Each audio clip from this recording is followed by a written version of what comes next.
अब क्या विचार है आपका? भगवान यज्ञ के विरोधी हैं कि यज्ञ के समर्थक हैं? कथाओं को सुनकर के तो लग रहा होगा कि सचमुच में ये विरोधी हैं। और अगर यज्ञ के भगवान विरोधी हैं तो फिर हमें यज्ञ नहीं करना चाहिए। लेकिन आप गलत बात लेकर मत चले जाइए।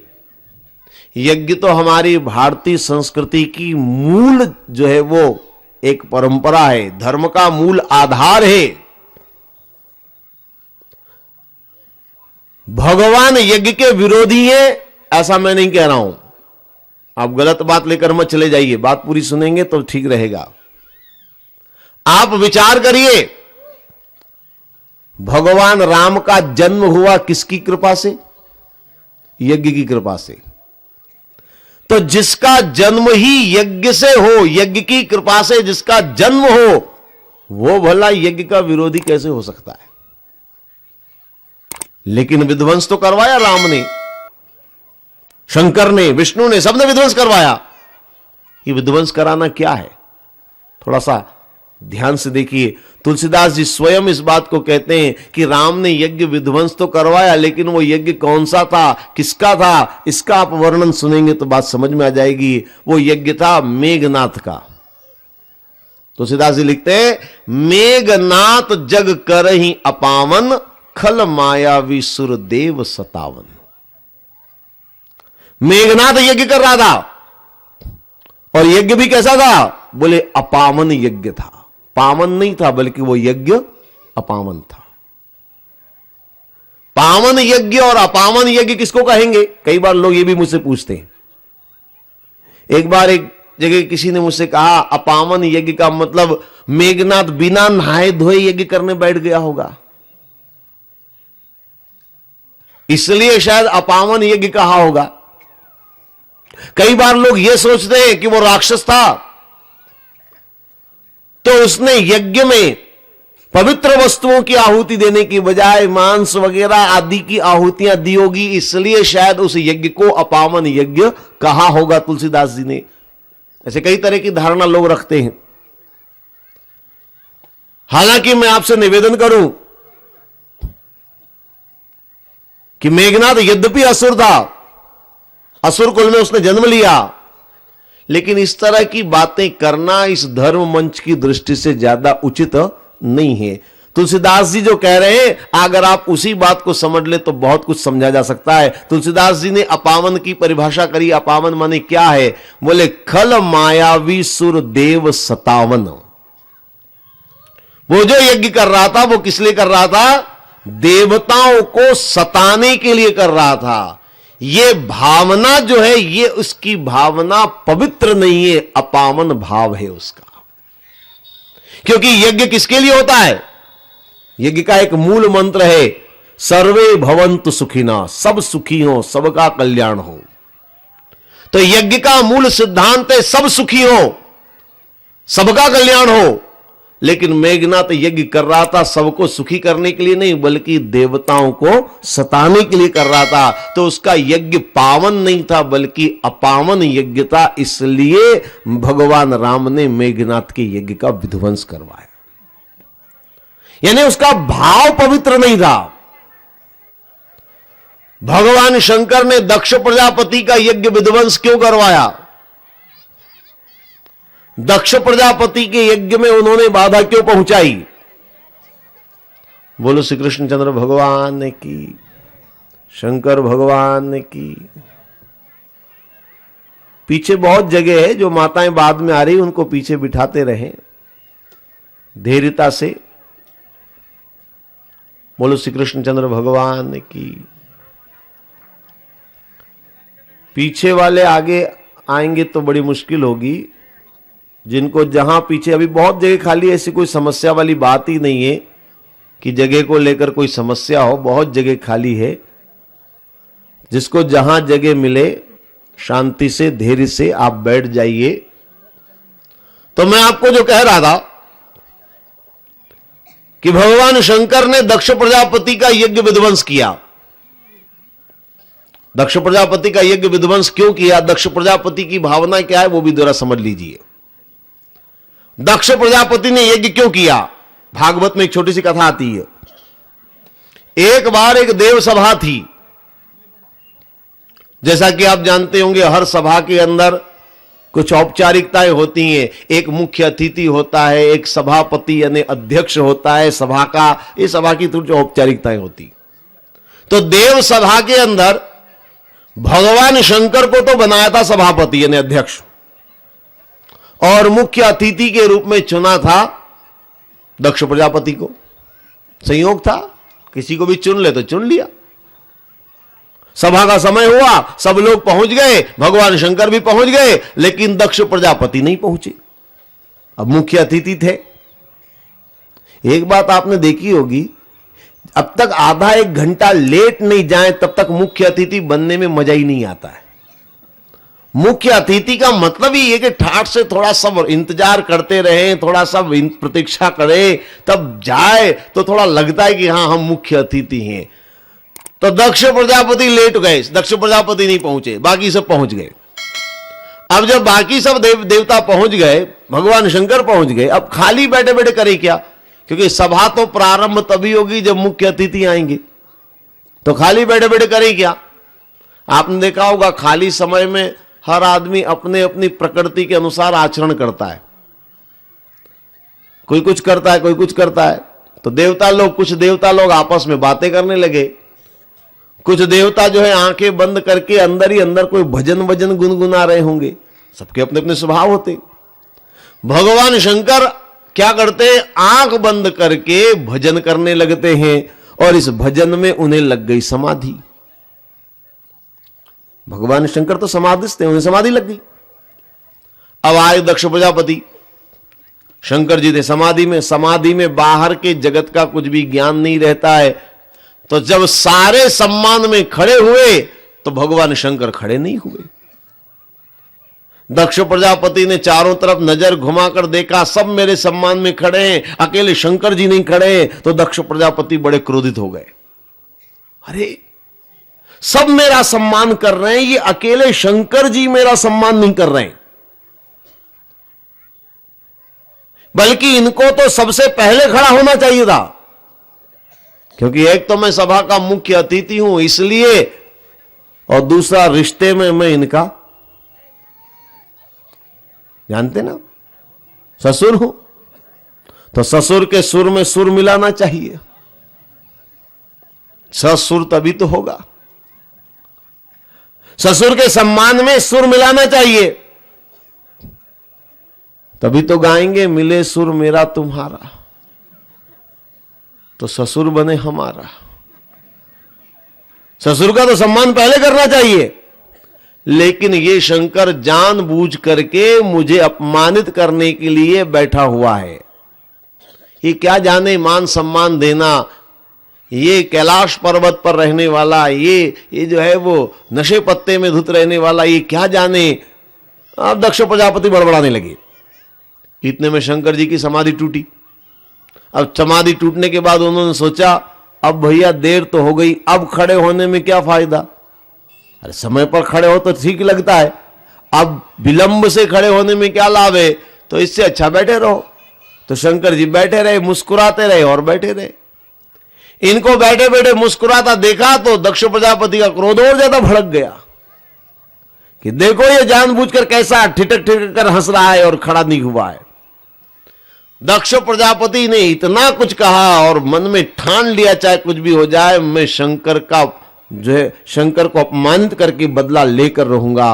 और इसीलिए दक्ष प्रजापति ने इस यज्ञ का आयोजन किया ताकि मैं शंकर जी को अपमानित कर सकूं, शंकर जी को नीचा दिखा सकूं।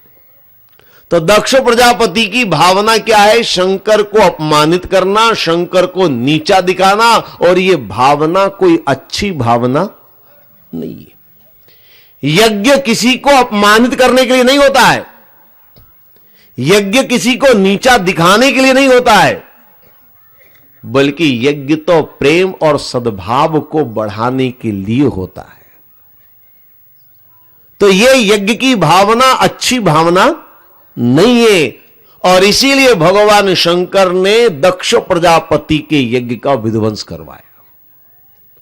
यह जो यज्ञ की गाथा मैं आपके सामने रख रहा हूं, यह धर्म का मर्म समझने के लिए, थोड़ा धर्म के बारे में आप समझ लीजिए, इससे धर्म की बात समझ में आती है। एक बात आप निश्चित तौर पर देखिए, धर्म केवल ऊपर के आचरण से नहीं होता है। दक्ष प्रजापति ऊपर से आचरण कर रहे हैं यज्ञ का, मेघनाद यज्ञ कर रहा है, ऊपर से आचरण उसका धर्म का है, लेकिन धर्म और अधर्म का निर्णय केवल ऊपर के आचरण से नहीं होता है, बल्कि अंदर की भावना से होता है। और राम ने देखा मेघनाद की भावना पवित्र नहीं है, भगवान शंकर ने देखा कि दक्ष प्रजापति की भावना पवित्र नहीं है, और इसलिए उन्होंने इस यज्ञ का विध्वंस करवाया। यानी धर्म और अधर्म का निर्णय केवल ऊपर के आचरण से नहीं होता है, बल्कि अंदर की भावना से होता है। यह ध्यान से आप समझ लीजिए। ऊपर से धर्म नहीं होता है, धर्म अंदर से होता है। धर्म का अंदर से संबंध है, बाहर से संबंध नहीं है। केवल ऊपर के आचरण से धर्म नहीं हो जाता है। अब अगर कोई मंदिर जाए, ऊपर से लग रहा है कि मंदिर जा रहा है, मंदिर जा रहा मतलब धर्म का आचरण कर रहा है, लेकिन सभी मंदिर जाने वाले कोई धर्म आचरण कर रहे हो यह जरूरी नहीं है। बहुत सारे लोगों को मैंने देखा, वो मंदिर इसलिए भी जाते हैं कि जाकर के पीछे थोड़ा ताश पत्ती खेलेंगे, खाली जगह मिल जाती है। अब जो ताश पत्ती की भावना से मंदिर में गया, क्या वो धर्म है? मंदिर जाने वाले कई तरह के होते हैं। मंदिर जाने वाले ऐसे भी होते हैं, वो मैं तुझसे मिलने आई मंदिर जाने के बहाने। अब मंदिर जाने से थोड़ी कुछ हो जाता है। ऊपर का आचरण धर्म नहीं हो सकता है, अंदर की भावना धर्म और अधर्म का निर्णय करती है। मैं एक उदाहरण दिया करता हूं, माला जपना धर्म है कि नहीं है? माला जपना ठीक है कि नहीं? माला जपना धर्म का काम है। पर अगर कोई ऐसी माला जपे, हे भगवान पड़ोसी का सत्यानाश हो जाए, हे भगवान फलाने का नाश हो जाए, अब माला ही जप रहा है वो, लेकिन क्या आप इसको धर्म कहेंगे? नहीं कहेंगे, क्योंकि भावना उसकी ठीक नहीं है। ऊपर से भले ही माला हाथ में पकड़ रखी हो, तो धर्म और अधर्म का निर्णय केवल ऊपर से नहीं होता है, बल्कि अंदर की भावना से होता है। और इसलिए एक बात मैं कहा करता हूं कि किसी के धर्म और अधर्म का निर्णय आप नहीं कर सकते। कौन आदमी धर्म का पालन कर रहा है, कौन आदमी धर्म से विमुख है, इसका निर्णय दूसरा नहीं कर सकता है। क्यों? क्योंकि आप केवल ऊपर का आचरण देख पाएंगे, अंदर की भावना नहीं देख पाएंगे। और इसलिए धर्म का सही मूल्यांकन दूसरा आदमी नहीं कर सकता है। धर्म और अधर्म का निर्णय कोई पराया नहीं कर सकता है, क्योंकि धर्म केवल ऊपर से नहीं होता है, धर्म भीतर की भावनाओं से होता है। दक्ष प्रजापति की कथा के माध्यम से धर्म का स्वरूप समझाया है हमारे ऋषियों ने। और याद रखिए, भगवान शंकर यज्ञ के विरोधी नहीं है। इसका प्रमाण है भागवत में, इसका वर्णन आता है भागवत में कि भगवान शंकर के गणों ने यज्ञ विध्वंस तो किया, पर बाद में सब देवताओं ने मिलकर के शंकर जी से क्षमा मांगी और कहा, दक्ष प्रजापति ने भूल करी, हम उसकी ओर से क्षमा मांगते हैं और आप कृपा करिए दक्ष प्रजापति के ऊपर। भगवान शंकर की सबने प्रार्थना करी, भगवान शंकर आए और आकर के भगवान शंकर ने दक्ष प्रजापति का यज्ञ जो बंद हो गया था, उसको फिर से उन्होंने शुरू करवाया। दक्ष प्रजापति का विध्वंस किया गया, यज्ञ फिर से प्रारंभ हुआ। इसका मतलब यह है कि शंकर यज्ञ के विरोधी नहीं है। अगर वो यज्ञ के विरोधी होते तो उस यज्ञ को दोबारा चालू कभी वो नहीं करवाते, लेकिन उन्होंने यज्ञ को फिर से प्रारंभ करवाया। इसका मतलब यह है कि शंकर यज्ञ के विरोधी नहीं है, वो तो केवल यज्ञ के साथ जो गलत भावनाएं हैं, उन भावनाओं का विरोध कर रहे हैं। आप धर्म का पालन जरूर करें, आप धर्म का आचरण जरूर करें, लेकिन धर्म की आड़ में अगर आप गलत भावनाओं को अपने मन में रखते हैं, धर्म की आड़ में अगर आप दूषित प्रवृत्तियों को अपने अंदर रखते हैं, तो वो भगवान स्वीकार नहीं करते, उसका भगवान विरोध करते हैं। इसलिए भगवान ने दक्ष प्रजापति के यज्ञ का विध्वंस किया। धर्म की वास्तविक परिभाषा यही है, धर्म का वास्तविक स्वरूप यही है। धर्म को समझना है तो भीतर की भावनाओं को समझना होगा। अगर भीतर की भावना हमारी पवित्र है तभी धर्म है, वरना केवल ऊपर के आचरण आडंबर हैं, उससे धर्म होने वाला नहीं है। मैं ऊपर से जो धर्म के कार्य हैं उनका विरोध नहीं कर रहा हूं। आप मंदिर जाइए, आप पूजा पाठ करिए, आप यज्ञ करिए, आप धर्म का आचरण ऊपर से जरूर करिए, मैं इसका विरोध नहीं कर रहा हूं। लेकिन मैं यह कह रहा हूं कि इस ऊपर के आचरण के साथ साथ भीतर की भावना भी आपकी पवित्र होनी चाहिए, तभी वास्तविक धर्म होगा। आप भीतर से धर्म को धारण करने का प्रयास करें, आपके भीतर धर्म की भावना जागृत हो। और धर्म की भावना क्या है? सर्वे भवन्तु सुखिनः, सबका भला हो, सबका कल्याण हो, किसी के प्रति हमारे मन में दुर्भाव नहीं हो, किसी के प्रति गलत सोच हमारे मन में नहीं हो। यही वास्तविक धर्म है और यही धर्म हमें मानव जीवन में श्रेष्ठ बनाने का कार्य करता है। यही मानव धर्म है। तो दक्ष प्रजापति की कथा जो भागवत में है, उसका उद्देश्य है धर्म को क्या समझें, धर्म को किस रूप में हम जानें, धर्म का वास्तविक स्वरूप क्या है, इसे हम पहचानने का प्रयास करें। यह है दक्ष प्रजापति कथा। चूंकि थोड़ा थोड़ा हमें सभी चारों कथाओं को देखना, इसलिए मैं ज्यादा नहीं, थोड़ी थोड़ी बात चारों के बारे में करना चाहता हूं। अर्थ के लिए मैंने ध्रुव की बात आपके सामने रखी, धर्म के लिए दक्ष प्रजापति की बात मैंने आपके सामने रखी, काम की कथा के लिए पृथु अवतार की कथा। मैंने कहा था हर आदमी के जीवन में कामनाएं होती हैं, ऐसा एक भी व्यक्ति नहीं है जिसके जीवन में कोई कामना नहीं हो। काम जीवन की अनिवार्यता है, काम प्रकृति है, कामनाओं के बिना किसी का जीवन हो नहीं सकता। और कामनाओं की पूर्ति के लिए साधन क्या है? साधन है कर्म, पुरुषार्थ।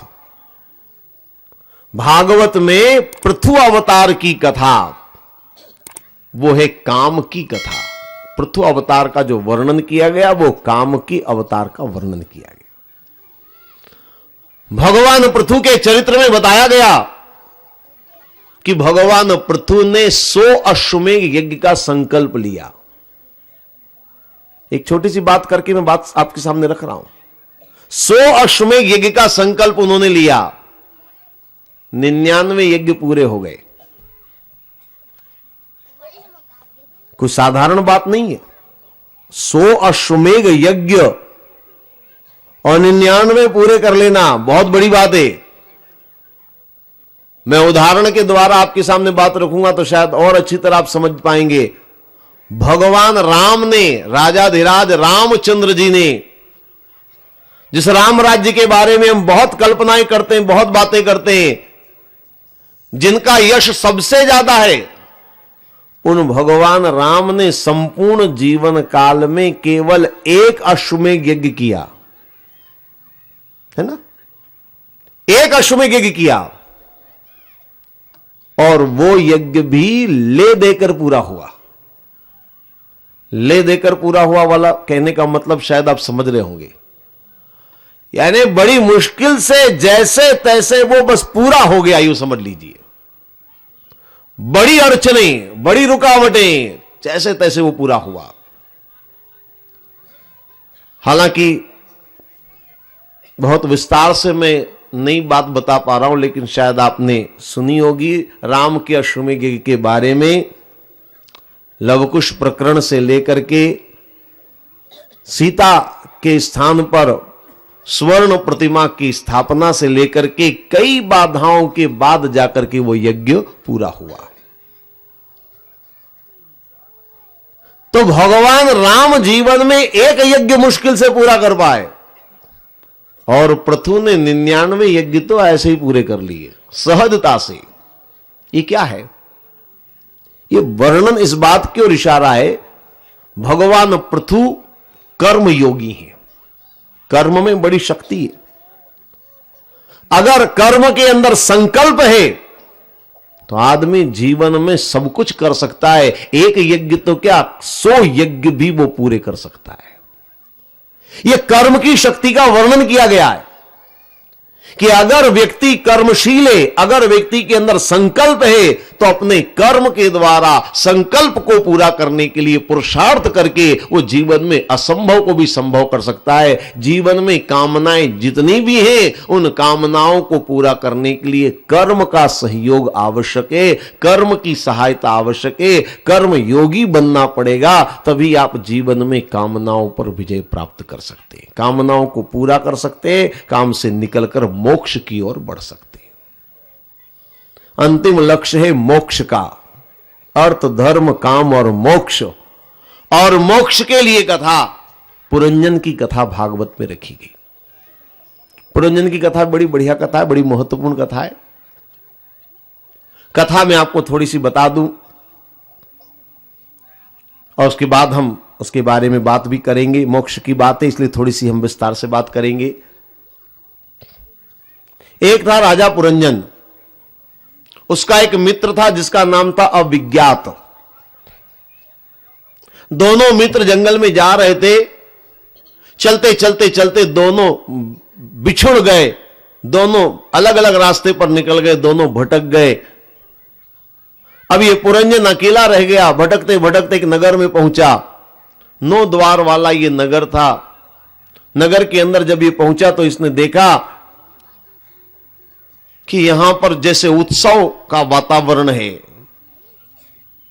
तो पूछा इसने, क्या बात है, यहां पर कौन सा उत्सव है, कौन सी बात है जिसकी वजह से इतनी तैयारियां हो रही हैं?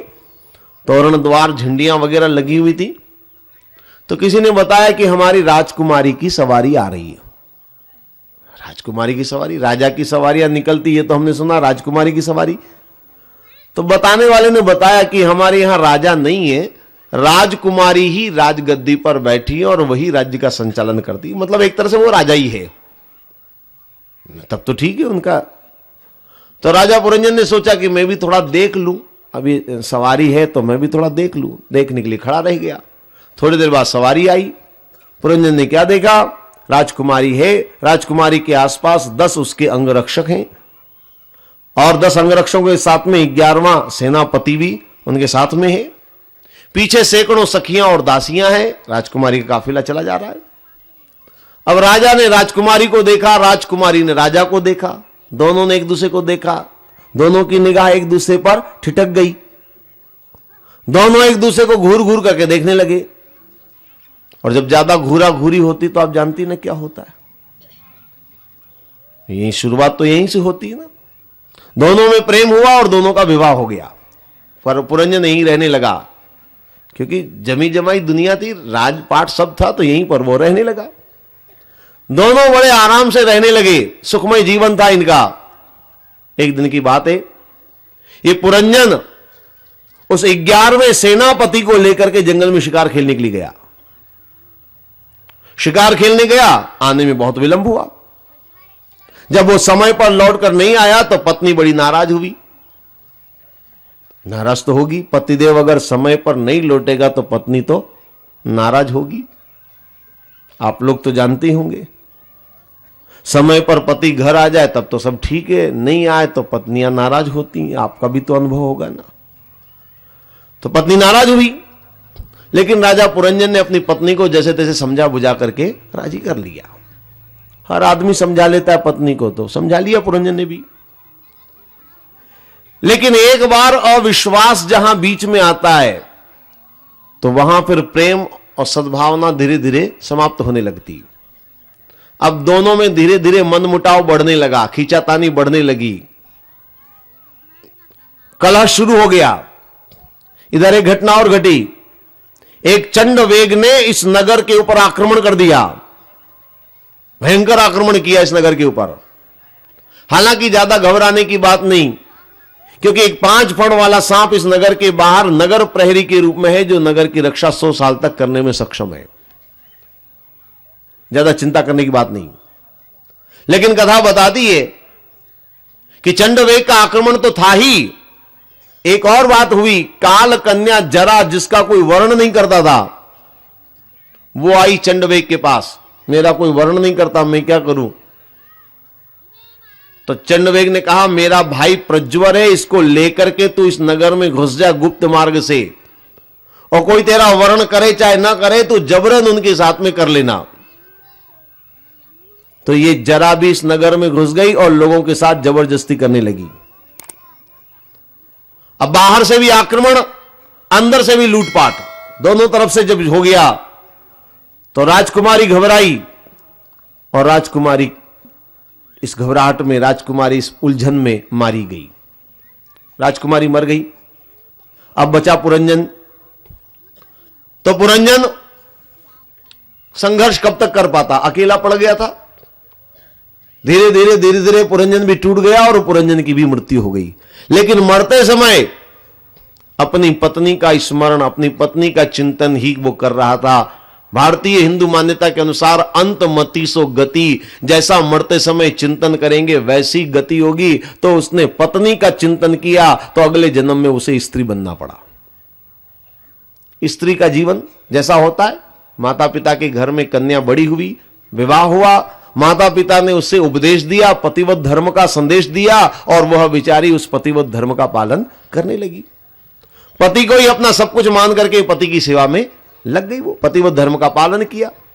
एक बार इसका वो पिछले जन्म वाला मित्र अचानक आ गया, और उस मित्र को देख करके सारी बातें याद आ गई कि हम दोनों मित्र थे, बिछुड़ गए थे, और मैं भटक गया और उस नगर में पहुंच गया, और राजकुमारी के चक्कर में मैं पड़ गया और मेरा जीवन भटक गया। ये मित्र मुझे अब जाकर के मिला, पहले अगर मिल जाता तो मेरा बेड़ा पार पहले ही हो जाता। ये पुरंजन की कथा भागवत में आती है। ये कथा नारद जी ने सुनाई प्रचेताओं को। वो प्रचेता जो पंचाग्नि के बीच में कठोर तप कर रहे थे ईश्वर प्राप्ति के लिए। शायद आपने सुना होगा, हठ योग की साधना में इस तरह का वर्णन आता है कि अग्नि के बीच में खड़े रह करके तप करना, या पानी के बीच में खड़े रह करके तप करना, यह हठ योग की साधनाओं में सम्मिलित है। तो नारद जी ने उन्हें देख करके कहा कि अरे, ईश्वर को ही प्राप्त करना है ना, तो उसके लिए इतना शरीर को कष्ट देने की कोई आवश्यकता नहीं है। ईश्वर को तो घर में बैठ करके सहजता से भी पाया जा सकता है, बिना किसी विशेष शारीरिक कष्ट के भी परमात्मा मिल सकते। तो कैसे मिल सकते हैं? तो ये कथा उन्होंने सुनाई कि ऐसे मिल सकते हैं। तो ये कथा मैंने आपको सुनाई। अब है तो ये केवल कथा, पर थोड़ा सा अगर आप आध्यात्मिक रूप में विचार करें, चिंतन मनन करें, तो आप निश्चित रूप से जान पाएंगे कि भागवत की कथाओं के पीछे वास्तव में कितना गूढ़ आध्यात्मिक रहस्य छिपा हुआ है। एक एक शब्द पर आप गौर करें, एक एक शब्द पर आप विचार करें। राजा पुरंजन की यह कथा है। नाम आप ध्यान से देखेंगे, पुररंजन। पुर माने नगर, है ना? पुर माने क्या है? नगर। ऋषियों ने इस पुर के बारे में बताया है, बोले अष्टाचक्र नवद्वारा देवा नाम पुर। पुर माने क्या है? ये हमारा शरीर। इस शरीर को नगर की तरह से माना है। ये शरीर हमारा पुर है, और इस पुर को रंजन करने वाला कौन है? यह है जीवात्मा। जब तक जीवात्मा इस शरीर में है तब तक पुर का रंजन है, और जीवात्मा अगर निकल जाए तो फिर रंजन थोड़ी हुआ, फिर तो भंजन हो गया। आग में जला देंगे, जमीन में गाड़ देंगे, रंजन कहां हुआ? भंजन हो गया। तो जीवात्मा है पुरंजन। कथा पुरंजन की है। पुरंजन कथा जीवात्मा, हम सब जीवात्मा, ये हमारी कथा है। एक बार राजा पुरंजन अपने मित्र के साथ जाता है। मित्र का नाम है अभिज्ञात। पुरंजन जीवात्मा है, तो इस जीवात्मा का सच्चा मित्र कौन है, सच्चा हितैषी कौन है? आप अगर जान रहे हो तो बताइए, कि जीवात्मा यानी सबकी कथा है ये। हमारा सच्चा मित्र कौन है? इस जीवात्मा का सच्चा साथी कौन है? परमात्मा। बिल्कुल ठीक। ज्यादा घबराते क्यों? आप फटाफट बता दिया करें। जीवात्मा का सच्चा साथी, अपना साथी अगर जान रहे हैं तो कोई बहुत वो नहीं है, जानना चाहिए। हमारा साथी परमात्मा है। परमात्मा के वैसे कई नाम हैं। हमारे यहां नामों की तो कमी नहीं। हरि के 1000 नाम, कृष्ण के करोड़ों नाम। यहां तो नामों का बड़ा झमेला है। आप शास्त्रों में अगर देखेंगे तो सभी के नामों का, सहस्त्र नामों का वर्णन आपको देखने को मिल जाएगा। विष्णु के सहस्त्र नाम है तो शिव के सहस्त्र नाम है, दुर्गा के सहस्त्र नाम है, गणेश जी के सबके सहस्त्र नामावलियां हैं। नाम का यहां ठिकाना नहीं, नाम बहुत है। कई लोग तो इसी कारण उलझन में पड़ जाते हैं कि नाम का ही अता पता नहीं लगता कौन कौन से नाम भगवान के। पर मैं आपको एक बात बताऊं, आपने भगवान के बहुत सारे नाम सुने होंगे, लेकिन जो यहां पर वर्णन किया गया वो नाम शायद आपने भी पहले कभी नहीं सुना होगा। यहां नाम है अविज्ञात। ये थोड़ा अलग ढंग का नाम है। ऐसा नाम कहीं पर भी आपके सुनने में नहीं आया होगा। जीवात्मा का मित्र है परमात्मा, और परमात्मा के लिए नाम कौन सा यहां पर दिया है? अविज्ञात। ये अविज्ञात शब्द क्या है? थोड़ा सा मैं इसके बारे में बता दूं आपको। 2 शब्द हैं, एक तो ज्ञात और एक अज्ञात। ज्ञात माने जो जाना जाए, और अज्ञात माने जो न जाना जाए। बहुत सीधा शब्द है, आप सब अच्छी तरह जानते हैं। मुझे आप यह बताइए कि परमात्मा ज्ञात है कि अज्ञात है? ज्ञात माने जो जाना जाए, अज्ञात यानी जो न जाना जाए। क्या विचार है आपका? ज्ञात है, ज्ञात माने जाना जाए, तो सब जान गए परमात्मा को। जैसे खंबा ज्ञात है, टेंट ज्ञात है, ये मंच ज्ञात है, दरिया ज्ञात है, इनको हर आदमी जान लेता है। क्या इसी तरह परमात्मा को भी आप सब जान चुके हैं क्या? जान गए हो तो कथा करने की जरूरत नहीं, खत्म करो, काहे को टाइम खराब करते हो। सब परमात्मा जान ही गए हैं तो फिर आगे कुछ करने की जरूरत ही नहीं रही। परमात्मा ज्ञात नहीं है तो क्या है? अज्ञात। लेकिन थोड़ा और ध्यान से विचार करिए। अज्ञात माने जो न जाना जाए, लेकिन अनेक संतों ने, अनेक मनीषियों ने परमात्मा को जाना है। सूरदास जी ने, कबीरदास जी ने, रैदास ने, मीरा ने, नानक ने, दादू ने, कई संतों ने, कई ऋषियों ने परमात्मा को जाना है। तो इसका मतलब है कि अज्ञात नहीं। अगर अज्ञात होता तो कोई नहीं जान पाता। यानी परमात्मा न तो ज्ञात है, न परमात्मा अज्ञात है। दोनों ही बातें नहीं है। तो फिर क्या है? यह शब्द बड़ा कीमती है, अविज्ञात। इस शब्द पर आप गौर करेंगे। परमात्मा क्या है? अविज्ञात। अविज्ञात में अज्ञात शब्द पूरा है। आप जरा ध्यान से इसको पढ़ेंगे। अविज्ञात में अज्ञात शब्द पूरा है। यानी अभी हमारे लिए परमात्मा अज्ञात है। अभी हम परमात्मा को नहीं जान रहे हैं, है ना? अभी हमारे लिए परमात्मा अज्ञात है। लेकिन अ के बाद दूसरा अक्षर क्या है? वी। अविज्ञात में दूसरा अक्षर है वी। यानी अगर विशेष उपाय किए जाए, विशेष साधन अगर किया जाए, तो अगर विशेष साधन करेंगे तो वी के बाद क्या बचेगा? फिर ज्ञात रह जाएगा। यानी फिर वो परमात्मा ज्ञात हो जाएगा। अभी हमारे लिए अज्ञात है, पर विशेष साधन अगर किए जाएं तो वो फिर ज्ञात हो जाएगा। यानी वो अज्ञात भी है और वो ज्ञात भी है। अभी अज्ञात है, पर विशेष साधना अगर कोई करता है तो फिर वो ज्ञात हो जाता है। ये परमात्मा का नाम बड़ा महत्वपूर्ण नाम है इस कथा में, परमात्मा अविज्ञात।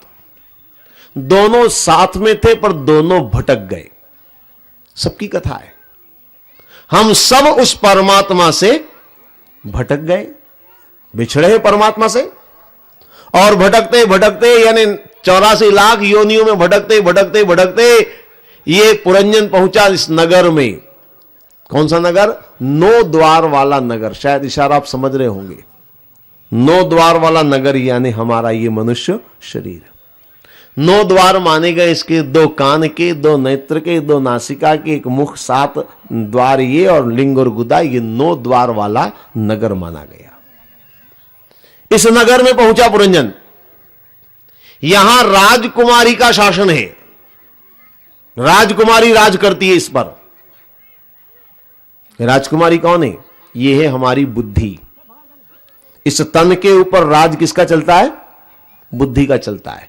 बुद्धि से ही आदमी निर्णय लेता है, बुद्धि से ही आदमी कार्य करता है, सब बुद्धि का खेल है। इसलिए बुद्धि रूपी राजकुमारी का इस नगर पर शासन है। राजा ने क्या देखा? सवारी। सवारी में क्या देखा? 10 उसके अंग रक्षक। कौन से 10 अंग रक्षक? ये हैं 10 इंद्रियां। ये जो 10 इंद्रियां हैं, 5 ज्ञानेंद्रिया, 5 कर्मेंद्रिया, ये बुद्धि की रक्षा के लिए हैं।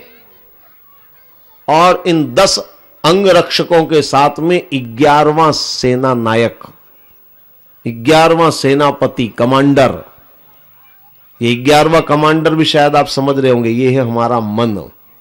क्योंकि मन ही इंद्रियों को कमांड करता है, मन ही इंद्रियों को संचालित करता है। तो ये कमांडर कौन है? ये हमारा मन है। पीछे सैकड़ों सखियां और दासियां, ये बुद्धि की सैकड़ों वृत्तियां, विचारधाराएं जो बुद्धि के साथ साथ चलती हैं। ये सारा बुद्धि का वर्णन है।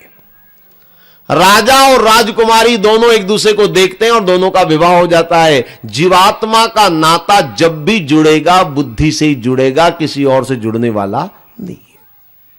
बुद्धि और जीवात्मा का संबंध हो गया। बड़े आराम से जीवन चल रहा था।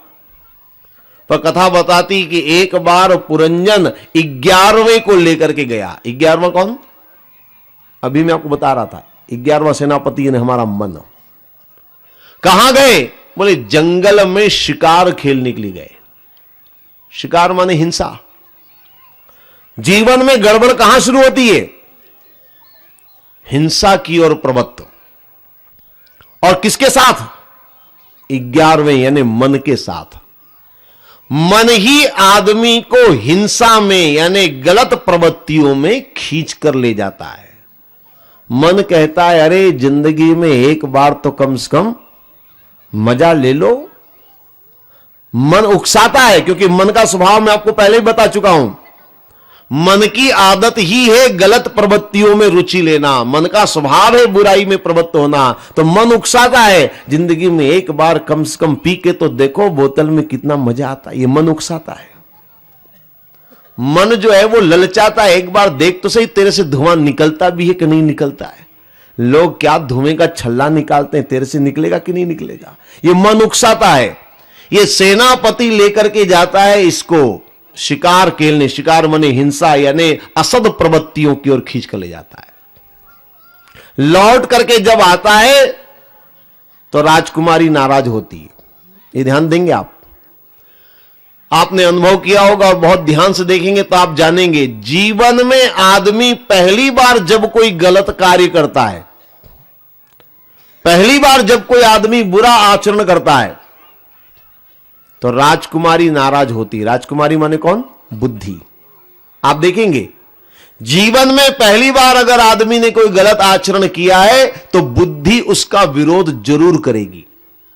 आपकी बुद्धि आपको अंदर से कहेगी ये गलत काम है, ये काम मुझे नहीं करना चाहिए था, ये काम मैंने गलत किया है। बुद्धि आपको समझाएगी, बुद्धि आपका विरोध करेगी, निश्चित तौर पर करेगी। पहली बार अगर आपने कोई गलत काम किया है तो बुद्धि उसका विरोध जरूर करती है। लेकिन कथा क्या बताती है कि राजा ने अपनी पत्नी को जैसे तैसे समझा बुझाकर राजी कर लिया। ये काम हम भी करते हैं। हम भी अपनी बुद्धि को जैसे तैसे समझा बुझाकर राजी करते हैं। हम समझाते हैं अपनी बुद्धि को।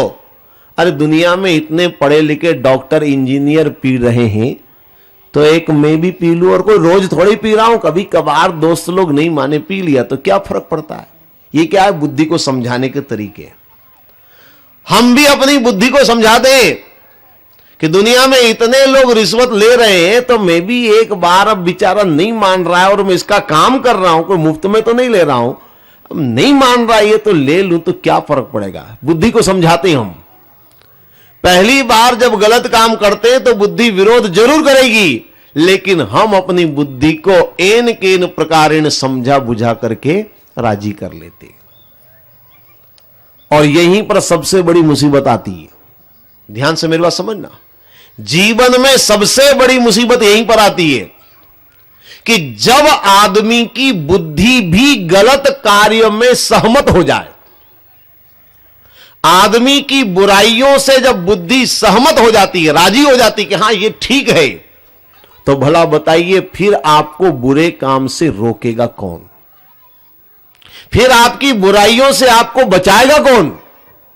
अगर बुद्धि भी सहमत हो जाए, और कर लेते सहमत हम लोग, धीरे धीरे बुद्धि सहमत हो जाती है। जैसे याद करिए, आज से 20-30 साल पहले आदमी झूठ भी बोलता था या आदमी रिश्वत लेता था तो कम से कम 10-20 बार उसके मन में आता था कि मैं गलत काम कर रहा हूं, पता नहीं इसका अंजाम क्या होगा, पता नहीं मुझे क्या भुगतना पड़ेगा। आदमी 10-10 बार विचार करता था। लेकिन धीरे धीरे धीरे धीरे क्या किया, हमारी बुद्धि ने इस बात को स्वीकार कर लिया। समझा करके हमने बुद्धि को समझा दिया, हमारी बुद्धि ने इस चीज को मान लिया, और धीरे धीरे बुद्धि ने एक बात मान ली है कि ये झूठ बोलना तो कोई बहुत बड़ी बात नहीं है, ये तो आज के जमाने में जरूरी है, इसके बिना काम चलता नहीं है। आज आदमी एक बार भी झूठ बोलते समय विचार नहीं करता कि ये काम मैं गलत कर रहा हूं। क्यों? क्योंकि हमने वर्षों में अपनी बुद्धि को समझा करके तैयार कर लिया कि झूठ बोलना कोई गलत काम नहीं है। एक उदाहरण है केवल। धीरे धीरे हम अपनी हर बुराई के लिए बुद्धि को सहमत कर लेते हैं, हम अपनी बुद्धि को राजी कर लेते हैं कि ये सब तो चलेगा, ये कोई गलत बात नहीं है। तो जब बुद्धि सहमत हो जाती है बुराई के लिए, तो फिर बुराई से लड़ना बड़ा मुश्किल होता है। राजकुमारी को राजी कर लिया, लेकिन फिर क्या हुआ, मन मुटाव शुरू हो गए, पति पत्नी के बीच में आपसी खींचातान शुरू हो गई। और उसी समय क्या हुआ, एक चंड वेग ने आक्रमण किया। शब्दों पर आप ध्यान देंगे, कौन सा नाम है? चंड वेग। चंड प्रचंड, समझ रहे ना आप? वेग, वेग माने गति, इन्हें जिसकी गति को कोई रोक ना सके, वो क्या है मेरी समझ में? वो है समय। समय की गति को कोई रोक नहीं सकता। आप चाहें तो अपनी घड़ी भले ही रोक दे, लेकिन समय को कोई रोक नहीं सकता। समय तो अपनी गति से चलेगा। चंड वेग यानी समय। इस चंड वेग ने इस नगर पर आक्रमण किया। भागवत में और विस्तार से वर्णन करते हुए बताया कि अपने साथ बहुत सारे सैनिक इसके थे, लेकिन 365 विशेष प्रशिक्षित सैनिकों को ये साथ लेकर आया था। तो शायद आप इशारा समझ रहे होंगे, 365 सैनिक मतलब 365 दिन। एक और वर्णन भागवत में आता है, इसके साथ में इसकी 2 पत्नियां भी थी, एक गोरी और एक काली। अब समझ में नहीं आता, युद्ध करने के लिए आया है कि मौज मस्ती पिकनिक मनाने के लिए आया है? युद्ध में पत्नियों को क्या जरूरत लाने की? और मान लीजिए एक पत्नी अगर युद्ध में निपुण है और ले आया तो बात समझ में आती। जैसे दशरथ जी भी कैकेयी को ले जाते थे युद्ध में, क्योंकि वो युद्ध कला में निपुण थी, यहां तक तो बात समझ में आती। पर दोनों पत्नियों को लेकर आया, और दोनों पत्नियां भी कैसी बोले, एक गोरी और एक काली।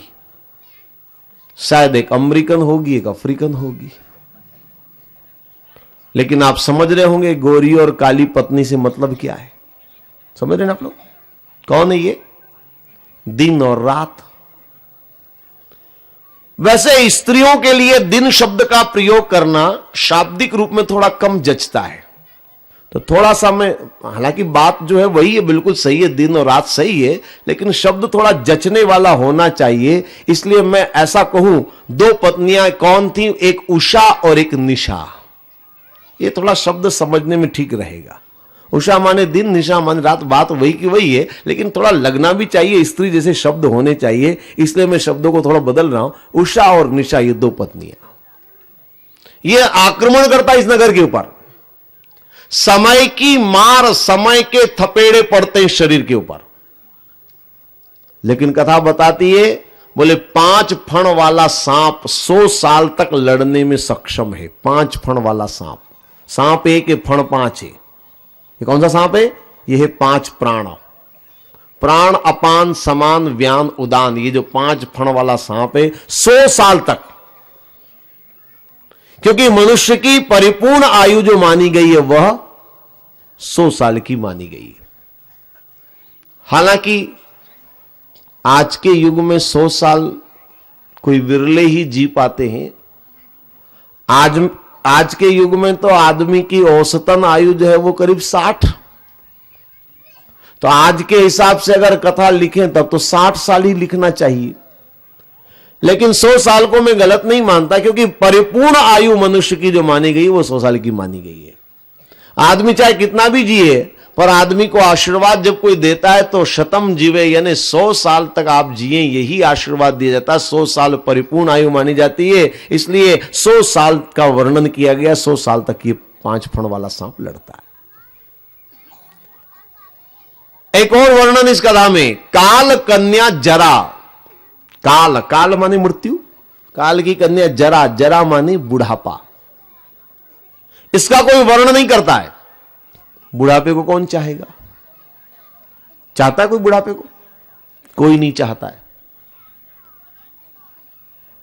कोई भी नहीं चाहता है कि हम बूढ़े हो जाएं।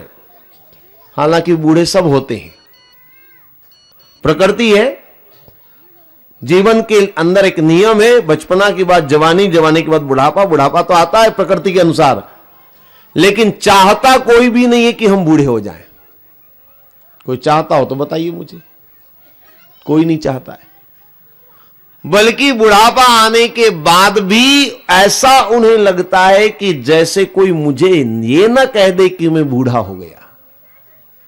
मैंने कई बार अनुभव किया, बूढ़े को बूढ़ा कह दो तो उसको ऐसा लगता है जैसे कोई मुझे गाली दे रहा है।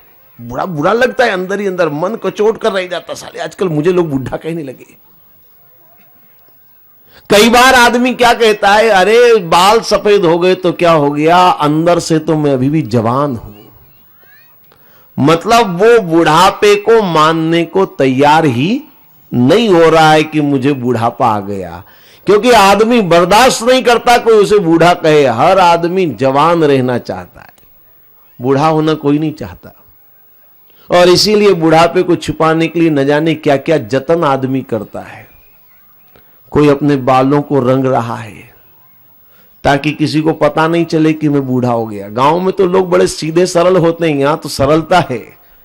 शहरों में पता ही नहीं चलता बुढ़ापा कहां गया, नजर ही नहीं आता है, क्योंकि बुढ़ापे को लोगों ने छुपा लिया है। कई तरह के उपाय करते हैं ताकि किसी तरह जवान बने रहे। जवानी बरकरार रहने के लिए लोग च्यवनप्राश खा रहे हैं ताकि जवानी हमेशा बरकरार रहे। लोग क्या क्या जतन करते हैं। तो कोई नहीं चाहता बुढ़ापे को, बुढ़ापे को कोई भी स्वीकार नहीं करता है। काल कन्या जरा का कोई वर्णन नहीं करता है। तो ये चंडवे क्या कहता है कि मेरा भाई प्रज्वर है, इसको लेकर के तुम इस नगर में घुस जाओ। शब्द पर आप ध्यान देंगे, प्रज्वर। ज्वर माने, ज्वर माने बुखार, ज्वर माने बुखार, यानी नाना प्रकार की बीमारियों के साथ। बुखार माने बीमारी, व्याधि, नाना प्रकार की बीमारियों व्याधियों के साथ ये बुढ़ापा जबरन हमारे घर में घुस जाता है, हमारे शरीर में घुस जाता है। हम चाहे इसको स्वीकार करें चाहे न करें, लेकिन ये जबरन हमारे अंदर प्रवेश कर जाता है। एक जरा सी बीमारी आई और हमारे शरीर ने बता दिया कि अब बुढ़ापा आ गया। बुढ़ापे के लक्षण, कमजोरी नजर आने लगती है, ये बुढ़ापा आ जाता है। तो ये जरा नगर में प्रवेश कर गई। उसके बाद क्या हुआ, बोले राजकुमारी मर गई। अब बुढ़ापा आने के बाद क्या होगा, यही होगा, राजकुमारी मरेगी। राजकुमारी का मतलब आप समझ रहे ना? राजकुमारी कौन? राजकुमारी हमारी बुद्धि। बुढ़ापा आएगा तो क्या होगा, बुद्धि काम नहीं करेगी। हमारे यहां एक कहावत है, 60 और बुद्धि नाटी। यानी 60 के बाद बुद्धि जो है वो चली जाती है। बुढ़ापे में बुद्धि ठीक से काम नहीं करती। वैसे ऐसा कोई अनिवार्य नियम नहीं है कि सभी के साथ ऐसा हो। कई बार मैंने यह भी देखा है और आपने भी देखा होगा कि बुढ़ापे में भी आदमी की बुद्धि ठीक से काम करती है। और किस्मत वाले वो लोग जिनको बुढ़ापे में भी बुद्धि साथ दे रही है, लेकिन भरोसा नहीं है कि बुद्धि काम ठीक से करे। भरोसा नहीं किया जा सकता है, इसीलिए तो आदमी को रिटायर्ड कर दिया जाता है। हां, अब आप मैच्योर्ड समझें अपने आप को भले ही, लेकिन सरकार आपको रिटायर्ड कर देती है। मैं कई बार सोचता हूं कि 40 साल से आदमी नौकरी कर रहा है, 40 साल का अनुभव है उसे, 40 साल की समझ है उसे, उसको नौकरी से निकाल देते हैं और नए नौसिखिए को, जिसको कोई तजुर्बा नहीं, जिसको कोई अनुभव नहीं, उसको वहां पर बिठा दिया जाता है। कारण क्या है? तो बाद में मुझे ऐसा लगा कारण एक ही है कि अब इनका बुद्धि का गारंटी पीरियड खत्म हो गया। तो गवर्नमेंट अब भरोसा नहीं करती आपकी बुद्धि पर कि आपकी बुद्धि ठीक से काम करेगी, यानी बुद्धि की डेट एक्सपायर्ड हो गई। उसके बाद भी काम करती रहे तो एक किस्मत की बात है आपकी, लेकिन भरोसा नहीं किया जा सकता है, इसलिए रिटायर्ड कर दिया जाता है। यानी बुढ़ापे में बुद्धि साथ छोड़ करके चली जाती है। बल्कि मैंने तो कई बार एक चीज और देखी है कि बुढ़ापे में आदमी की बुद्धि एकदम ठीक है, बिल्कुल सही है, लेकिन उसके घर वाले मानने को तैयार नहीं। यह और बड़ी समस्या होती है। उसकी बुद्धि ठीक ठाक है पर फिर भी घर वाले मानने को तैयार नहीं होते। अगर घर में कोई काम हो और अगर कोई बुजुर्ग आदमी कुछ बताने लगे तो घर के बच्चे कहते हैं आप चुप रहिए, हम सब कर लेंगे, हमको सब मालूम है। मतलब आपके दिमाग से हमको काम नहीं लेना है, आपके दिमाग पर भरोसा हमको नहीं है, हम सब समझते क्या करना है। मतलब बुद्धि ठीक भी है लेकिन कोई उसको मानने को तैयार नहीं होता है। तो ये बुढ़ापे का हाल है। बुढ़ापे में बुद्धि साथ छोड़ करके चली जाती है। मैंने पहले कहा नियम तो नहीं है लेकिन संभावना है, इसलिए राजकुमारी मारी गई। अब अकेला बचा पुरंजन, वो क्या करता? तो वो भी अंत में समाप्त हो जाता है। पत्नी का चिंतन करते करते अपना शरीर छोड़ देता है। अंतमति सो गति के हिसाब से अगला जन्म उसे स्त्री के रूप में मिलता है। अब कुछ भी नहीं है उसके जीवन में, सामान्य स्त्री का जीवन है। माता पिता के घर में जन्म लिया, बड़ी हुई, शादी हुई और पतिव्रत धर्म का उपदेश हर हर हर बालिका को उसके माता पिता उपदेश देते हैं। ससुराल में कैसे रहना है, क्या करना है, नारी धर्म का उपदेश हर माता पिता देते हैं और देना चाहिए। नारी के जीवन की सबसे बड़ी पूंजी वही होती है। तो वही उपदेश उसे मिला और उसने पतिव्रत धर्म का पालन किया और अपने आप वो पुराना मित्र मिल गया। पुराना मित्र माने कौन? अविज्ञात, यानी परमात्मा मिल गए। अभी अचानक परमात्मा कैसे मिल गए? तो नारद जी ये जो पुरंजन की कथा सुना रहे हैं, इस कथा को सुनाने के पीछे तात्पर्य यही है कि मनुष्य इस देह को पाकर के इसके प्रपंच में उलझ जाता है और इस उलझन में वह परमात्मा को भूल जाता है, परमात्मा से दूर हो जाता है वो। लेकिन स्त्री बनने के बाद उसने क्या किया? अपने धर्म का पालन किया, प्रतिव्रत धर्म का पालन, यानी अपने स्वधर्म का पालन किया। जब अपने स्वधर्म का निष्ठापूर्वक उसने पालन किया तो परमात्मा रूपी अविज्ञात अपने आप चले आए। यानी नारद जी ने उन प्रचेताओं को समझाया कि शरीर को तपाने के, शरीर को कष्ट दे करके परमात्मा ही मिले ऐसी बात नहीं है। परमात्मा तो घर बैठे भी मिल सकते हैं अगर आप अपने स्वधर्म का निष्ठापूर्वक पालन करें तो। गीता में स्वधर्म की बड़ी चर्चा करी गई है। अपने धर्म को जाने, हमारा स्वधर्म क्या इसको पहचाने, और जिसने स्वधर्म को जान लिया वो अपने जीवन को निश्चित रूप से सफल बना लेता है। तो नारद जी ने इस पुरंजन की कथा के द्वारा यही समझाया कि हम अपने स्वधर्म को जाने, और हमारा स्वधर्म जिसने जान लिया वो घर बैठे ही अपने धर्म का पालन करके परमात्मा को प्राप्त कर सकता है, मोक्ष को प्राप्त कर सकता है। ये पुरंजन की कथा मोक्ष की कथा है। तो श्रीमद् भागवत के चतुर्थ स्कंद में जो 4 कथाएं हैं, अर्थ, धर्म, काम और मोक्ष, इन 4 बातों के लिए 4 कथाएं रखी गई हैं। मैंने थोड़ा थोड़ा सभी कथाओं के बारे में आपके सामने रखते हुए निवेदन किया। अर्थ की कथा ध्रुव की कथा है। ध्रुव ने संसार की संपत्ति को भी प्राप्त किया, राजपद भी प्राप्त किया और परम पद भी प्राप्त किया, अलौकिक संपदा भी प्राप्त करी। आप जीवन में धनी तभी माने जा सकते हैं, आपके जीवन में सही अर्थ की महत्ता यही है कि आप संसार की संपदा भी प्राप्त करें, पर साथ में ईश्वरीय संपदा, अध्यात्म संपदा भी आप अर्जित करें। दोनों तरह की संपदा अगर होगी तो कभी हाथ खाली रहने वाले नहीं है। यह है अर्थ। धर्म के लिए मैंने दक्ष प्रजापति की बात करी कि धर्म केवल ऊपर के आचरण से नहीं बल्कि अंदर की भावना से होता है। कामनाओं के लिए कर्म और संकल्प की आवश्यकता है, और पुरंजन के द्वारा मोक्ष की बात अभी मैंने आपके सामने रखी। ये जीवन के 4 लक्ष्य हैं, इन चारों को पूरा करने का प्रयास करें।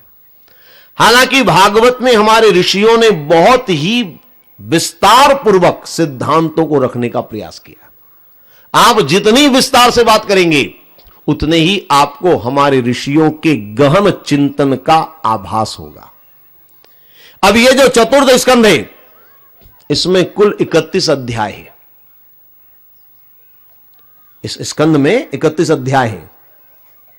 ध्रुव की कथा में 5 अध्याय हैं, दक्ष प्रजापति कथा में 7 अध्याय हैं, पृथु अवतार की कथा में 11 अध्याय हैं, पुरंजन की कथा में 8 अध्याय हैं। अब किस कथा में कितने अध्याय हैं और इतने ही अध्याय क्यों हैं, इसका भी बड़ा कारण है। और किस अध्याय में कितने श्लोक रखे गए हैं, सबकी गणना है, और सबकी गणना के पीछे बड़े सिद्धांत छिपे हुए हैं कि आखिर ऐसा क्यों किया गया। धर्म की कथा में 7 अध्याय ही क्यों हैं, ध्रुव की कथा में यानी अर्थ की कथा में 5 अध्याय ही क्यों हैं, सबके बड़े मतलब हैं। हालांकि समय नहीं कि मैं उस सब की बात आपके सामने अभी रख सकूं। धन की कथा में 5 अध्याय, क्योंकि धन का संबंध 5 से है।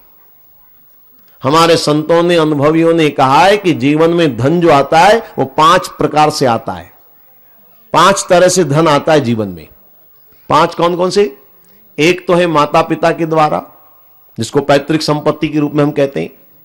बच्चा पैदा होते ही लखपति हो रहा है, करोड़पति हो रहा है, क्योंकि मां बाप ने कमा कर रखा है। तो एक तो है पैतृक संपत्ति। दूसरा है पुरुषार्थ, आप पुरुषार्थ करके धन अर्जित करें। मां बाप ने नहीं, लेकिन हमने अपने पुरुषार्थ से धन जोड़ा है। तो एक तो माता पिता, दूसरा है पुरुषार्थ, तीसरा है गुरु विद्या। धन संचय का एक साधन, धन को प्राप्त करने का साधन है गुरु विद्या। कोई विद्या आपने किसी से सीखी और उसी को आपने धन उपार्जन का साधन बनाया। पढ़ लिख करके आपने नौकरी प्राप्त करी और आपने धन अर्जन का साधन बनाया, तो ये आपकी गुरु विद्या काम आई। तो तीसरा जो साधन है वो गुरु विद्या है। चौथी बात है वो है भगवत कृपा, परमात्मा की कृपा हो जाए। और 5वीं बात जो मानी गई वो है प्रारब्ध। प्रारब्ध समझ रहे हैं आप लोग? प्रारब्ध यानी भाग्य। भाग्य में अगर है तो धन कहीं से भी प्राप्त किया जा सकता है। हमारे भारत में तो प्रारब्ध को बड़ा महत्व दिया जाता है, और आप सब लोग प्रारब्ध के बारे में जरूर चर्चा करते होंगे, जानते होंगे। तो ये धन के 5 साधन हैं, माता पिता के द्वारा, पुरुषार्थ के द्वारा, गुरु विद्या के द्वारा, ईश्वर कृपा के द्वारा और प्रारब्ध यानी भाग्य के द्वारा। तो इस तरह से धन का संबंध 5 से है, इसलिए ध्रुव की कथा यानी अर्थ की कथा में अध्याय 5 रखे गए। यानी किस कथा में कितने अध्याय हैं और उतने ही क्यों हैं, इन सब का सिद्धांत है। इन सब के पीछे गहरे अर्थ छिपे हुए हैं। जितना आप भागवत को विस्तार से समझेंगे, जितना आप भागवत को गहनता से समझेंगे, उतना ही आप भागवत के अंदर गूढ़ अध्यात्म पाएंगे। और एक एक बात अगर आप समझ करके जीवन में उतार ले तो आपका बेड़ा पार हो सकता है, आपका मानव जीवन सफल और सार्थक हो सकता है। बातें बहुत सारी हैं, लेकिन समय हो रहा है, इसलिए मैं समझता हूं कि अभी की वाणी को मैं यहीं विराम दूं। आगे की बातें हम लोग दूसरे सत्र में आगे बढ़ाएंगे। श्रद्धा और प्रेम से 2 बार भगवान का नाम स्मरण करें। सभी मिलकर के गाएं, कृष्ण गोविंद गोपाल गाते चलो कृष्ण, प्रेम से राम की धुन लगाते चलो, प्रेम से राम की धुन लगा गाते चलो, कृष्ण गोविंद गोपाल गाते चलो, कृष्ण गोविंद गोपाल गाते चलो। ध्यान आएगा उनको कभी ना कभी, ध्यान आएगा उनको कभी ना कभी, भक्त पाएगा उनको कभी ना कभी, भक्त पाएगा उनको कभी ना कभी।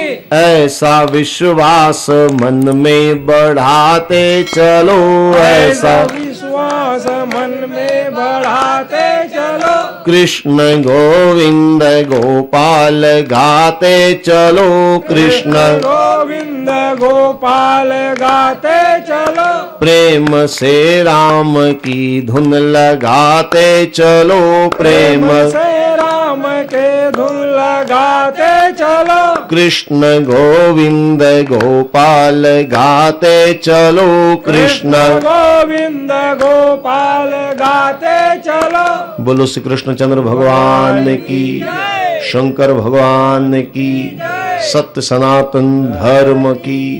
ओम सर्वे भवन्तु सुखिनः, सर्वे सन्तु निरामया, सर्वे भद्राणि पश्यन्तु मा कश्चित् दुःख भाग् भवेत्। ओम शांति शांति शांति।